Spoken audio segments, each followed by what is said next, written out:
Welcome back to Your 1230, the only podcast where our guests tell their story with the help of 12 questions in just 30 minutes. I'm your host, Mike Salitro, and today we are thrilled to be joined by Brandon Barnum. Brandon Barnum is often referred to as the king of referrals and is an award-winning serial entrepreneur, coach, consultant, speaker, trainer, and workshop leader. He serves as CEO of HOA.com, the number one referral network for home service professionals, and as chairman of the board of the Champions Institute. Brandon, welcome. We are really excited to be speaking with you. Hey, thanks, Mike. Happy to be here. Excellent, excellent. I wanted to start with kind of something we kicked around when we first talked, that most people will say word of mouth, referrals, that's definitely the way to go. That's how my business runs. But we're generally not really good at following up on that or kind of having a process for bringing referrals into our businesses. So how do you, before becoming the king, how did you help people kind of see this as valuable and setting up a structure in their business to make it predictable and something that happens more often than not? Yeah, Mike, the reality is most people know that referrals drive their business, especially professionals who serve homeowners, but they don't really have a system in place. I love Ivan Meisner. He's got a quote, the founder of BNI. He says 98% of businesses rely on referrals, yet only 3% have a plan and a system for referrals. And that's true for most realtors and for everybody else. They just kind of blindly expect referrals are going to come. And when you realize that there's a process and that you can automate the process, it becomes much easier. Those two figures are staggering. The near 100% that rely on it, and the almost 0% that have a way to make it to make it systematic. So that's a great place to kind of start the conversation. I did want to ask, when was the first time you were called the king of referrals? Because I love that title. It was written in some magazine. It was on a cover of a magazine about 5 years ago. I was the president of Refer.com before starting HOA.com. We built Refer.com up to 5 million members, including 250,000 realtors. So I was the president of that company, and somebody featured me on a magazine cover and called me the king of referrals, and it stuck. There you go. And there's much worse things to be called. So very, very well done there. Thank you. There's quite a laundry list of titles and things that you do on a day to day. When you are either meeting someone new, working with a client, or somebody that might be a good fit, how do you kind of explain your background and how it might be something that might make sense for both of you working together? Yeah, so I focus on the fact that I'm CEO of HOA.com, and basically we're creating a new ecosystem for homeowners. And people see HOA.com, they immediately think of homeowner association. And a lot of them have that gag reflex because they hate their HOA. But what's amazing is there's 370,000 homeowners associations. And it's 53% of Americans that own a home who live in an HOA. And yet, Mike, if I ask you what's the number one national brand you think of when it comes to HOAs, what comes to mind? I don't have a good answer for that. Then that's the only answer we ever get. We get two answers, Mike, and I don't mean to trip you up on your podcast. We get two answers. One is the number one answers, if this was Family Feud, is I don't know. And the number two answer is there isn't one, right? So that's what we're creating. We're creating an ecosystem for professionals. We're creating online community pages and portals for every neighborhood in America. And we say it's like Nextdoor meets Angie's List meets Zillow. So Nextdoor from the standpoint that there will be a community page for every single neighborhood. And then we're connecting homeowners to professionals they can trust, like an Angie's List, except including all the white collar, the realtor, the mortgage lender, insurance agent, the attorney, the accountant, the financial advisor. And then we have the Zillow component. We have a home valuation so that we call it our Home Safe Report. And the beauty is, you're going to love this, man. It's automated co-marketing. A lot of your listeners have probably used HomeBot or My Home IQ, and those are great tools because they keep you top of mind with your homeowners and they give a monthly valuation report. Well, ours does that too. However, it also includes what we call your trusted team. All the professionals, your referral partners, the people that you send business to and they send business to you. And the beauty is, once you set it up in our system, it's set it and forget it. Every month it goes out. And let's say you have 1,000 homeowners in your database. What's going to keep you top of mind with those 1,000 homeowners? But better yet, let's say you got 10 other referral partners that also have 1,000 homeowners in their database. Well, you're promoting them to your homeowners and they're promoting you to theirs. So you can 10x your influence quickly, easily, and it's automated. So it's super cool. That's fantastic, especially the part that you can leverage your, I don't want to call them colleagues, but your referral partners help kind of put the networks together and then help each other by vouching for what each other can provide and how you can work together and collaborate. And what's really fascinating is just, and it's basic if you think about it, but it's genius, is putting those two things together. People want simple, they want one stop that I want to go here and I want all those things. And they also want to not have to dig deep to find, well, can I trust this person? Is this the right, somebody's already done that for me and it's for my neighborhood. So it's great to have that in one place. It makes kind of the best of both of those things in one location. So it's really easy. I love that. Well, and we're adding in events and news as well. So people are going to see what's going on in their local community. What we're coining is a new phrase, and it's called hyper local social farming. Realtors have done a great job in the past of farming neighborhoods, less so now than decades gone by, quite frankly.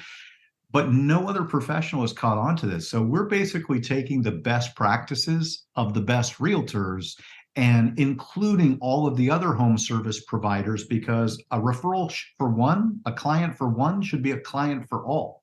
And when you're building your team together, everybody wins more, right? The reality is most people try to build their business by themselves. And the people that are super successful create a team that creates their dream.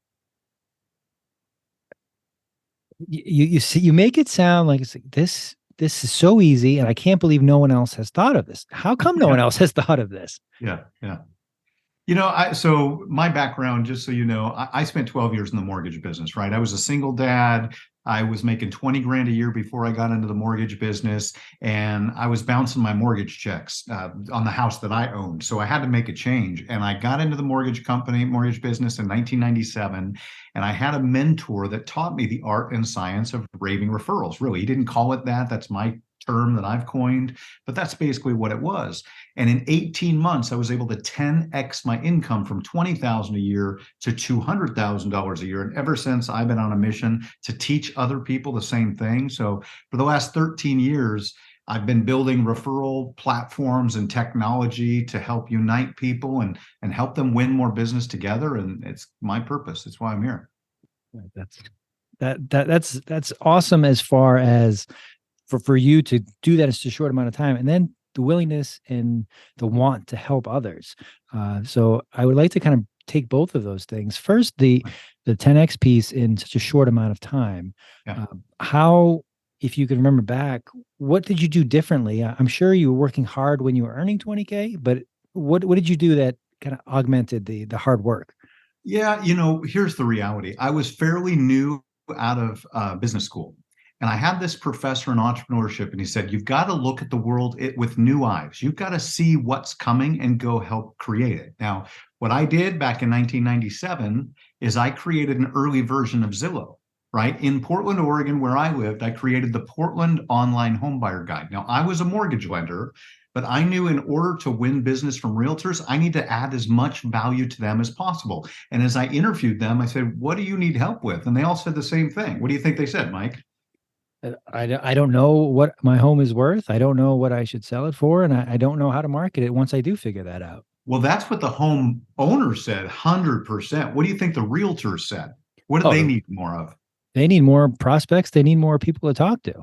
You got it, man. They need more leads, more clients, more business, better marketing. Those are the four things they all said, right? So I said, okay, if that's what they need help with, what if I could create a website where we featured different listings? And back then, only half of the national real estate companies had a website. And if they did, and if they had a photo of a listing, they had one exterior photo. And I said, this is silly. I want to sit at home in my underwear and I want to be able to look at interior photos, backyards. I want to see it all, right? And there was no Zillow. This didn't exist. And quite frankly, it was dial up. So it took forever. Like if you wanted to see a home, you were sitting there waiting. You like went and made a sandwich and you came back and the page loaded. But what it did for me as the mortgage lender is I got to feature these realtors and approach realtors and say, I want to feature your home on pdxhome.com, the Portland Online Home Buyers Guide.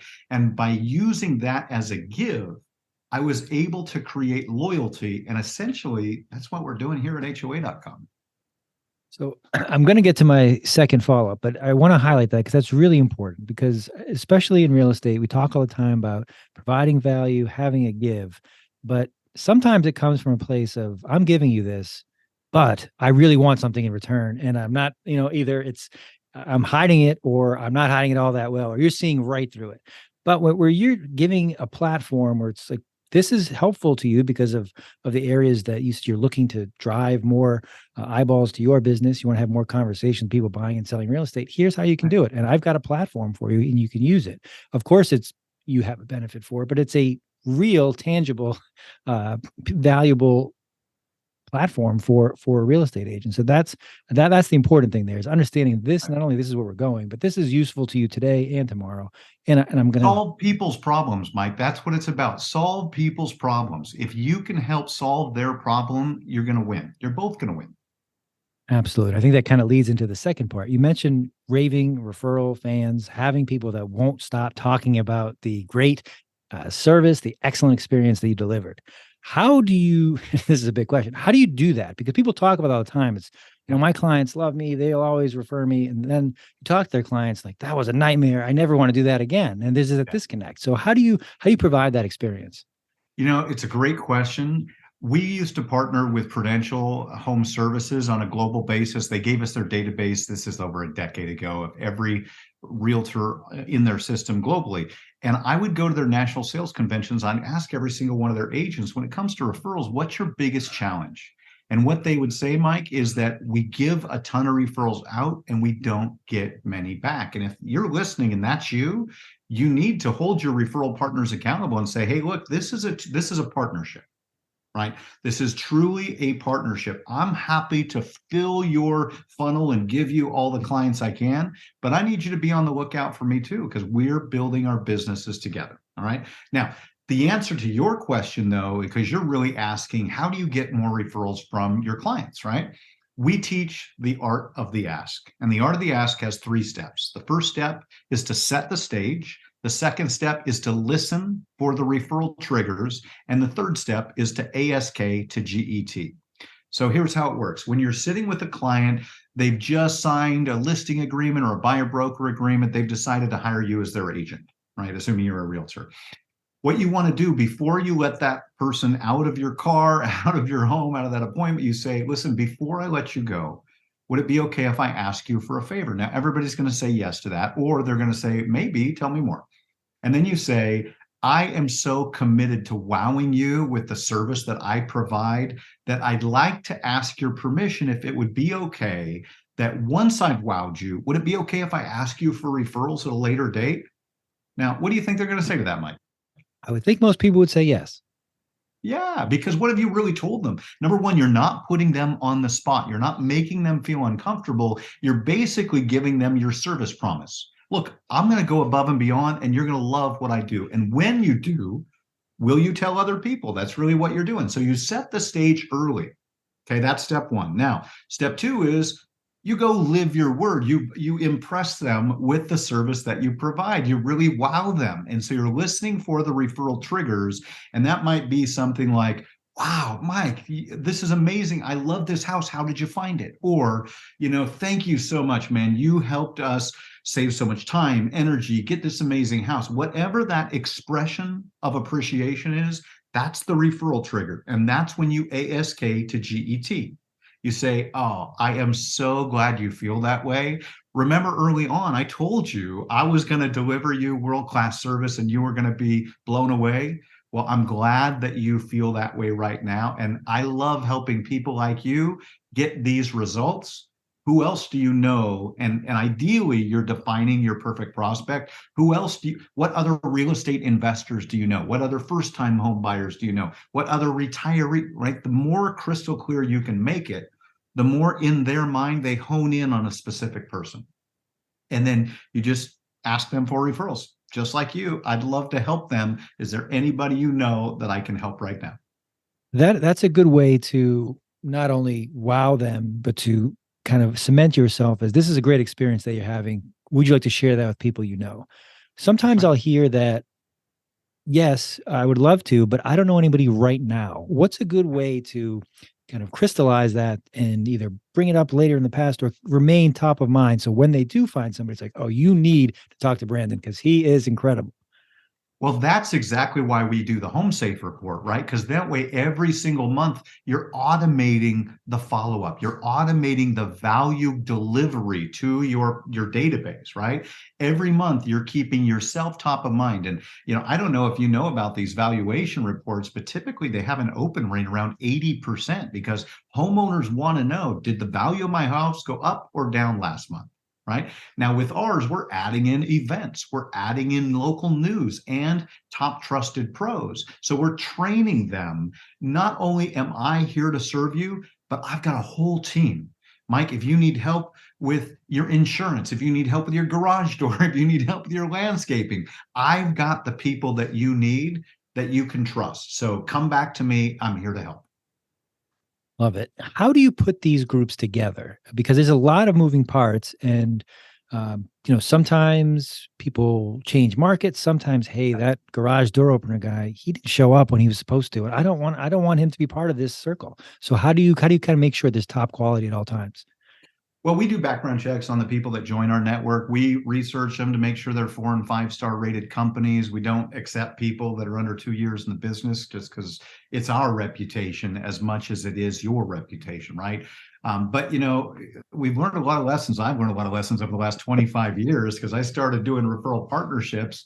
I guess it's 26 years. Man, I'm getting old. So, half a lifetime ago, literally, is when we started this process. Now, the people that you're doing business with.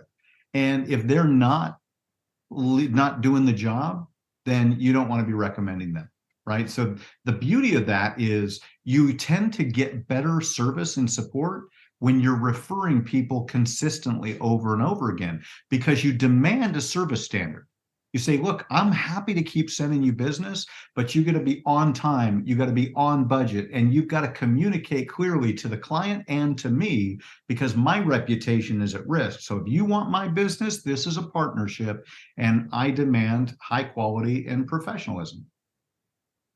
I'm not that far behind you, but I'm 20 years myself, and it still makes me at least smile, if not laugh, when you say things like on time, on budget, and communicate, because that's not a very high bar. That's here's the things that I'm going to do. I'm actually going to do them, and I'm telling you that now when it's happening, and again when it's done. And like, it's not very hard, but it in many different spheres, many different settings, that's not happening. And if you Yeah. can do those things, do them well, especially the communication piece that it's like if you set those expectations and then you exceed them, that's great. But if you can't, and then you're proactive and saying, all right, here's where we went off track. This is not going to happen as we planned, but we're going to do this instead. It's like, wow, you've actually thought about this and you've got a plan. So, I mean, you nailed it with those three. And if you can do those simple things, do them well and kind of cultivate that relationship, it's so valuable. One of the first lessons I learned when I first got in the mortgage business, I was interviewing realtors and I was just asking them questions. What is it that you look for in the mortgage professional that you're working with? And one of the first things that I heard, and I kept hearing it, was communication.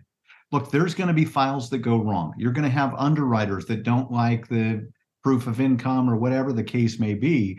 Just communicate with me and the client. Don't try and fix it without it. Bring me into the process and keep me in the loop. And this is one of the biggest failures that I had when I was young in the business is I would update my client, but I wouldn't always update my referral partners. And I did a good job with the realtors because I knew they were feeding me business, right? So I would tell the realtors, this was before text message. You had to call or email all the time. But what I didn't do was I didn't follow up and let people know if like a client had referred me business.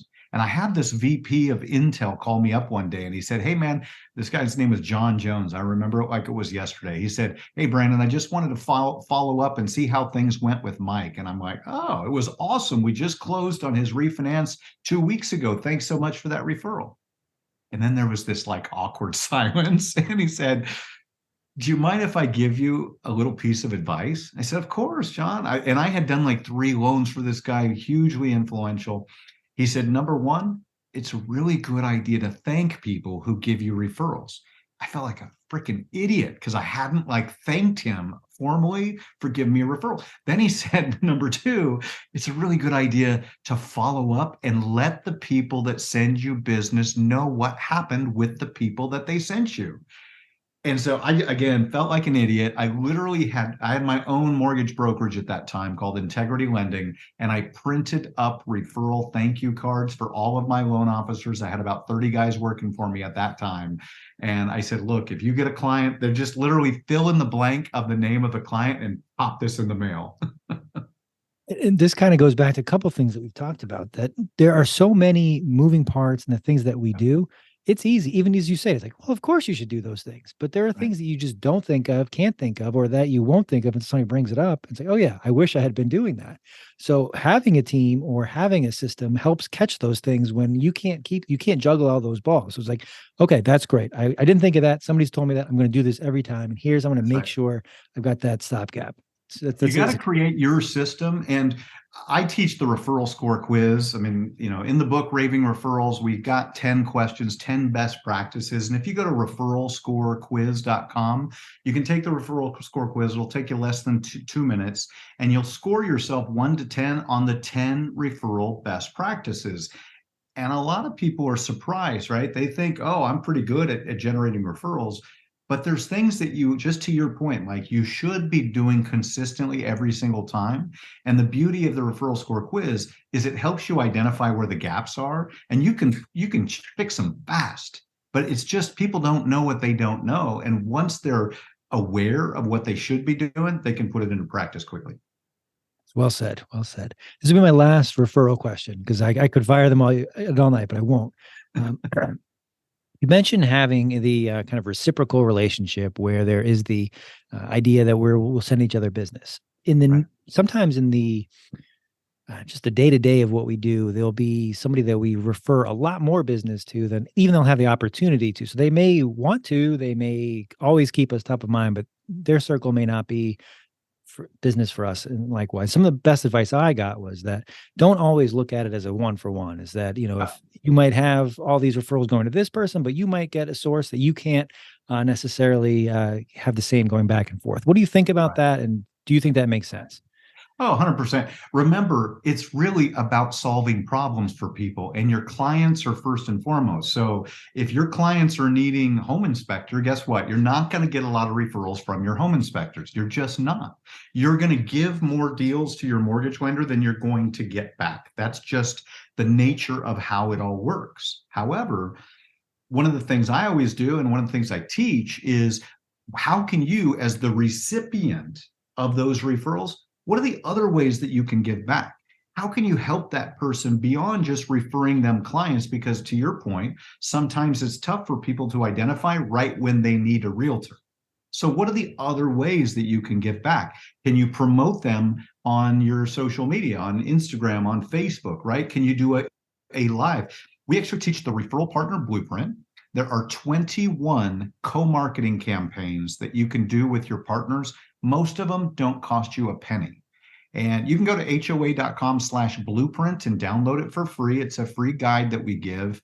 And there's the last page is a one sheet, and you can literally print that off, and you can sit down with your referral partner and you can just check off what you're going to do for them and what they're going to do for you. Like, Mike, I'm going to give you a testimonial. Like, here, we're doing this podcast.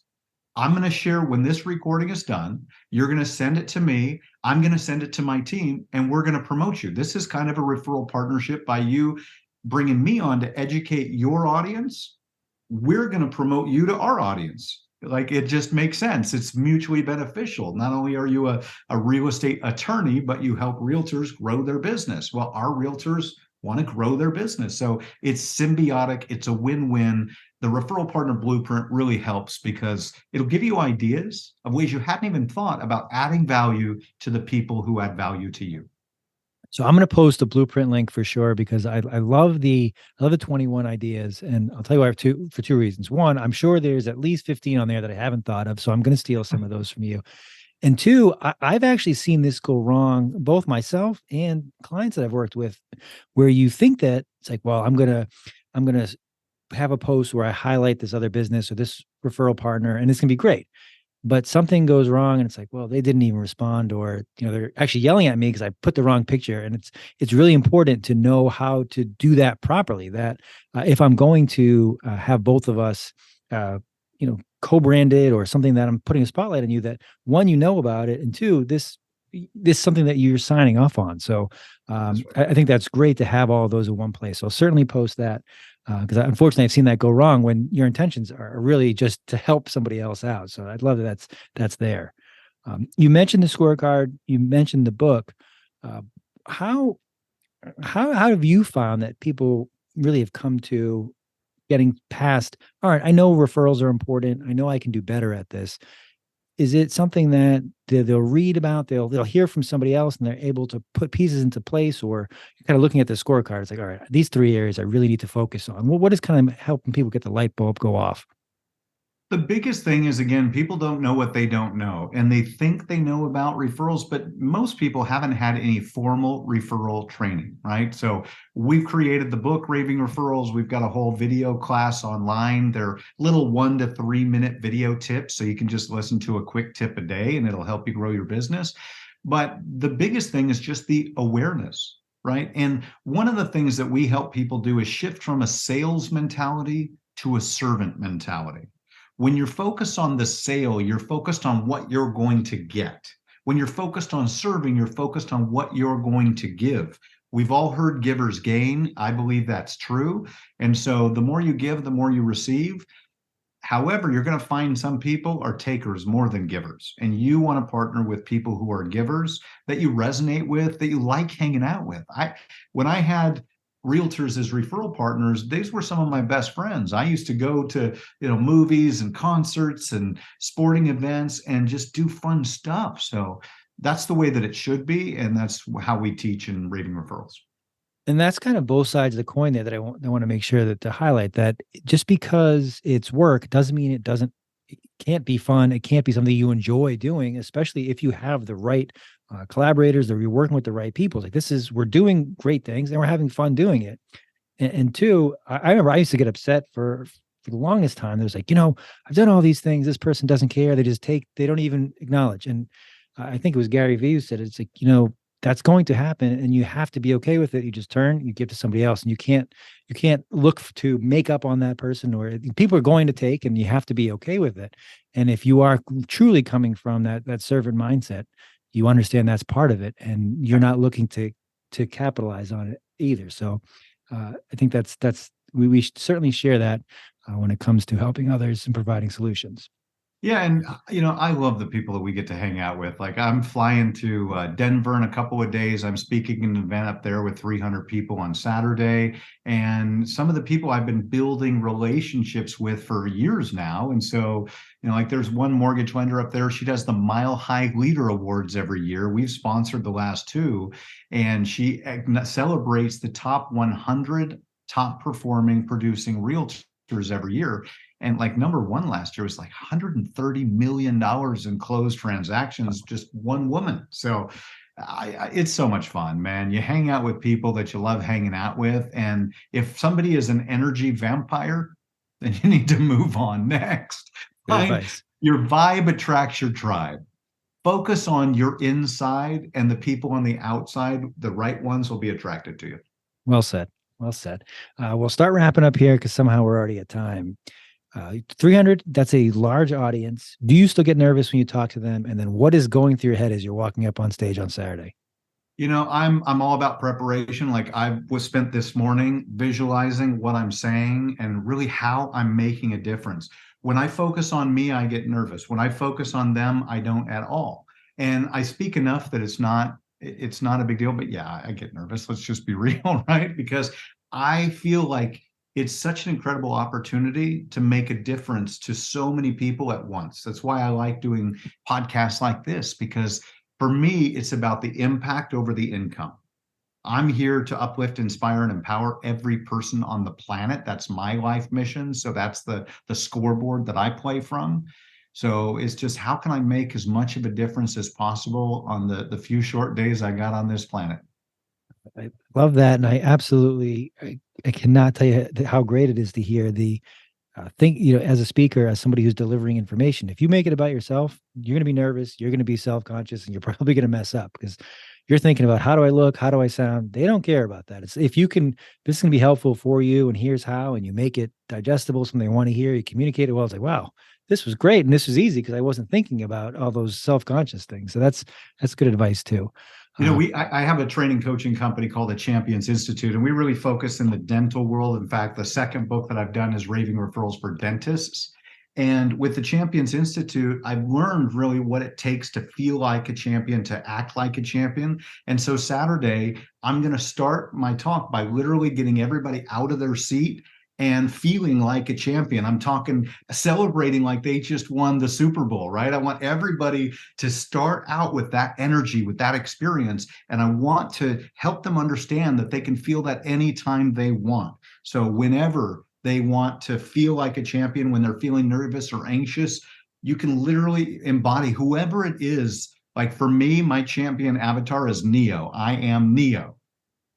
I can stop bullets with my mind. I can do anything that I want, right? We have some people that they're Wonder Woman or, one woman is Fire Dragon. So find a champion avatar. And when you need that spark, forget about who you are and play the role like you're an actor in a film and just feel what it feels like to celebrate like a champion. It's good advice. Very good advice.